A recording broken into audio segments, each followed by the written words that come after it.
Gálatas capítulo 1. No consulté enseguida con carne y sangre, ni subí a Jerusalén a los que eran apóstoles antes que yo, sino que fui a Arabia y volví de nuevo a Damasco.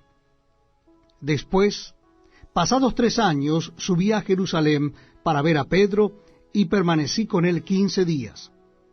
Pero no vi a ningún otro de los apóstoles, sino a Jacobo, el hermano del Señor. Pablo sigue contándonos su testimonio para demostrar su independencia del cuerpo apostólico y de la iglesia en Jerusalén.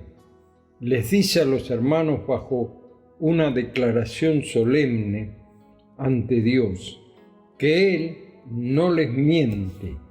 Gálatas 1:20. Después siguió en las regiones de Cilicia y Siria. En esta última estaba ubicado Tarso, su ciudad natal.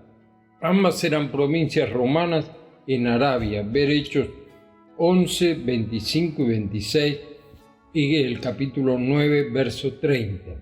Como vemos, el apóstol trata de dejar bien en claro su independencia de Jerusalén y de aquel núcleo apostólico. Aunque mantenía una comunión hermanable, su ministerio era ordenado por el Señor mismo. No tenía una influencia del judaísmo ultraortodoxo que quería que la iglesia fuera una continuidad de ese judaísmo, y en especial del más radicalizado. Por eso se preocupa en establecer que no tenía relación con las iglesias de Judea y que allí solamente oían hablar de su cambio de vida y de conducta, de perseguidor de la iglesia a predicador de la misma doctrina que antes perseguía. Gálatas 1:23. Pasó un largo periodo de 14 años que, sumado a los 3 anteriores, nos muestra que su independencia era total, aunque su predicación era totalmente de acuerdo a la doctrina apostólica. De allí su encuentro con Pedro y con Jacobo, y la comunión epistolar que seguramente mantenía. Su exposición fue, como él menciona, ante los que tenían cierta reputación, el evangelio que predico entre los gentiles. Gálatas 2:2.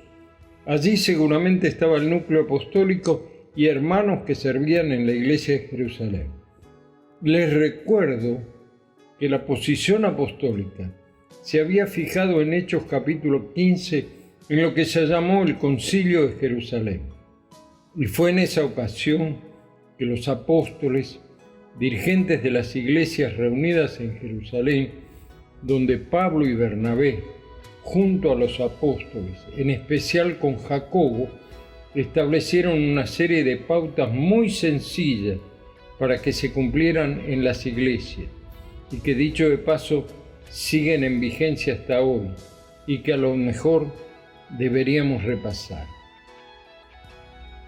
Este capítulo es muy importante dentro de la historia naciente de la Iglesia, porque marcó límites muy prácticos para todas las iglesias, ya sean gentiles como las integradas en Jerusalén, especialmente las que venían del judaísmo. De allí en adelante, ya no hubo una separación en la práctica entre iglesias de raíz judía con otras gentiles. Hubo una norma común. Estas prácticas simples están vigentes aún en el día de hoy, y sería bueno repasarlas y, si es necesario, hacer los ajustes para ponerlas en uso. Que el Señor nos bendiga. Será hasta mañana, si Dios así lo permite.